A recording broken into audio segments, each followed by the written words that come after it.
Hello students, आज हम देखने वाले हैं रदरफोर्ड का अल्फा कण प्रकीर्णन का प्रयोग। तो जब रदरफोर्ड का अल्फा कण प्रकीर्णन का प्रयोग देखते हैं तो इसके लिए हम देखें कि सन 1911 में रदरफोर्ड ने सुझाव दिया था कि किसी भी एच गाइगर एवं मार्सडन की पतली स्वर्ण पत्री से अल्फा कणों को प्रकीर्णित किया जाता है तो उससे परमाणु की संरचना संबंधित महत्वपूर्ण जानकारी प्राप्त आ जाती है। अर्थात हम कह सकते हैं कि रदरफोर्ड ने ये सुझाव दिया था। जो थॉमसन ने एक परमाणु मॉडल स्थापित किया तो उसके परमाणु मॉडल के आधार पर हम किसी भी अल्फा कण को प्रकीर्णित नहीं कर सकते थे। उसके लिए रदरफोर्ड ने एक अपना सुझाव प्रस्तुत किया जो कि 1911 में दिया। तो उन्होंने बताया कि कभी भी हम क्या करते हैं, स्वर्ण पत्री लेते हैं अर्थात सोने की पन्नी लेते हैं या सोने की झिल्ली लेते हैं या सोने का क्या लेते हैं, प्लेट लेते हैं और उसमें हम अल्फा कणों को यदि क्या करते हैं, प्रकीर्णित कराते हैं, बमबारी कराते हैं, उस पर बौछार कराते हैं, तब उस कंडीशन पर उसमें हमें निम्न प्रकार की जानकारी प्राप्त होती है। तो पहला देखते हैं, अल्फा कण हीलियम का परमाणु होता है। जो अल्फा कण बने होते हैं वो क्या होते हैं, हीलियम तत्व के होते हैं। और आप लोग जानते हो कि जो हीलियम तत्व होता है वो क्या होता है, एक उदासीन तत्व होता है।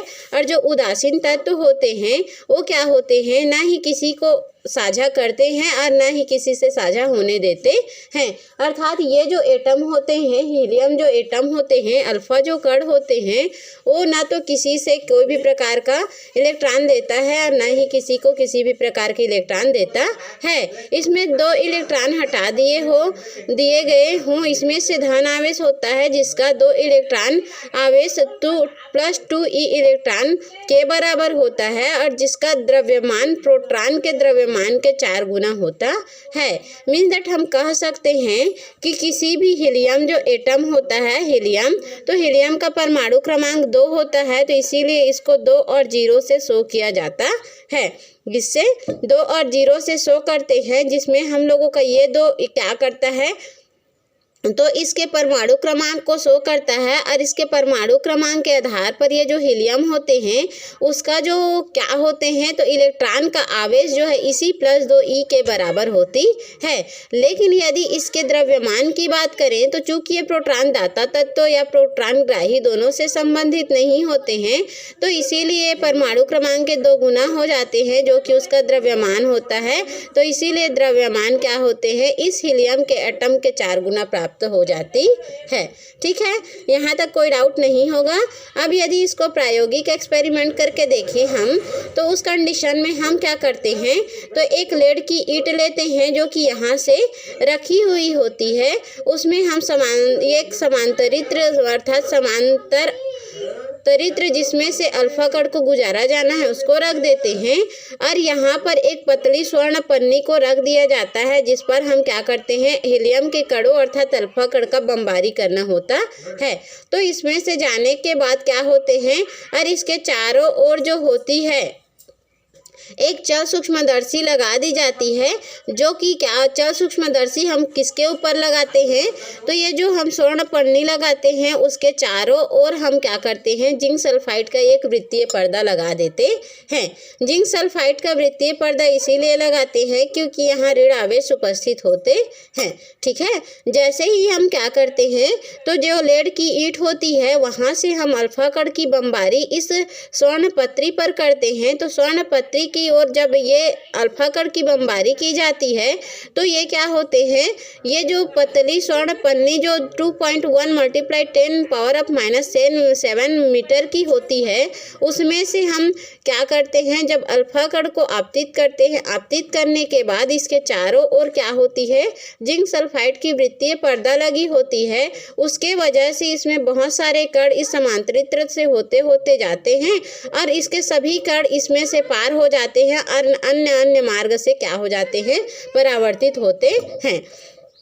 जैसे ही इसमें से अल्फा कण इंसिडेंट होता है, इंसिडेंट होने के बाद इस स्वर्ण पत्री पर रिफ्लेक्ट होने के वजह से, मतलब इंसिडेंट अर्थात इंटरसेक्ट होने के वजह से ये किसी अन्य मार्ग पर रिफ्लेक्ट हो जाते हैं, परावर्तित हो जाते हैं। और कुछ प्रकाश मतलब लाखों संख्या में जो आपतित प्रकाश किरण में 1-2 प्रकाश किरण ऐसे होते हैं जो जिस मार्ग से आती है और उसी मार्ग पर लौट जाती है। इसीलिए रदरफोर्ड ने इसको रेडियो एक्टिव स्रोत के रूप में हम 83-204 बिस्मथ को उत्सर्जन तत्व के रूप में 5.5 मेगा इलेक्ट्रॉन वोल्ट ऊर्जा को उत्सर्जित करने के लिए एक पुंज की पतली पन्नी लगाते हैं। ये मैं जो बोल रही हूँ वो शॉर्टकट मेथड है, इसमें वो दुनिया भर का लिखा हुआ है, उसको आप लोगों को लिखने की ज़रूरत नहीं है, बोलने की ज़रूरत नहीं है, ठीक है।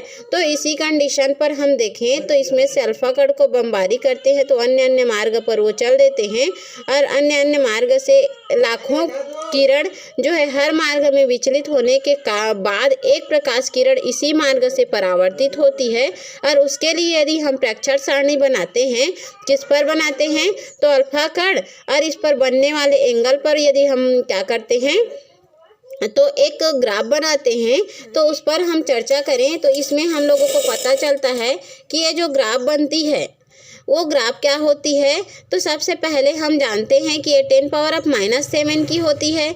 क्या होती है तो यहाँ जो पतली स्वर्ण पन्नी लगाई जाती है वो 2.1 × 10⁻⁻7 जो है -7 मीटर की होती है। तो -7 मीटर के लिए हम नीचे ना लेकर हम उसको प्लस के लिए ऊपर की ओर ले लेते हैं। और यहाँ जो हम कंडीशन लेते हैं वो अपने एंगल के हिसाब से, जिस हिसाब से हम रोटेट कराना चाहते हैं उस एंगल पर हम प्रकीर्णित कोण को ले लेते हैं। तो हम कंटिन्यू 20, 40, 60 के एंगल पर क्या करना चाह रहे हैं, इसके एंगल रोटेशन को देखना चाह रहे हैं, ठीक है। तो उसके वजह से हम जैसे ही क्या करते हैं, इसमें अल्फा कण को आपतित की जाती है। आपतित करने के बाद ये इस प्रकार से अन्य मार्ग पर परावर्तित होती है। उसके लिए हम देखें तो हर मार्ग में ये इधर जा रही है, फिर इधर, तो इसी प्रकार इस पॉइंट को आगे की ओर मिलाते जाते हैं कि 20 एंगल पर बना हुआ कोण 40 एंगल पर, 60 एंगल पर कैसे बनती है। जब हम क्या करते हैं, किसी भी अल्फा कण को क्या करते हैं 10⁻³ के पावर में हम इनपुट करते हैं तो वो 40 एंगल के अंश पर रोटेट होते हुए जाती है। अर्थात यहाँ से कोई प्रकाश किरण हम 10⁻³ पावर ऑफ के प्रकीर्णित कणों को हम आपतित करते हैं तो उस कंडीशन में उसका एंगल 40 अंश प्राप्त होता है। तो प्रायोगिक मान 40 हो जाता, 40 और 10⁻³ के बीच में प्राप्त हो जाते हैं। उसी प्रकार जब हम 10⁻5 के एंगल पर या प्रकीर्णित कणों के संख्या के आधार पर प्रकाश किरण आपतित करते हैं तो ये क्या करता है 20 अंश के कोण पर रोटेट होते हुए सैद्धांतिक पूर्वानुमान प्राप्त हो जाते हैं। और इस प्रकार हम क्या कर देते हैं, तो इस प्रकार रदरफोर्ड के अल्फा कण प्रकीर्णन का ग्राफ और डेरिवेशन हम एक डायग्राम के थ्रू समझ लेते हैं, जिसके निम्न पॉइंट होते हैं।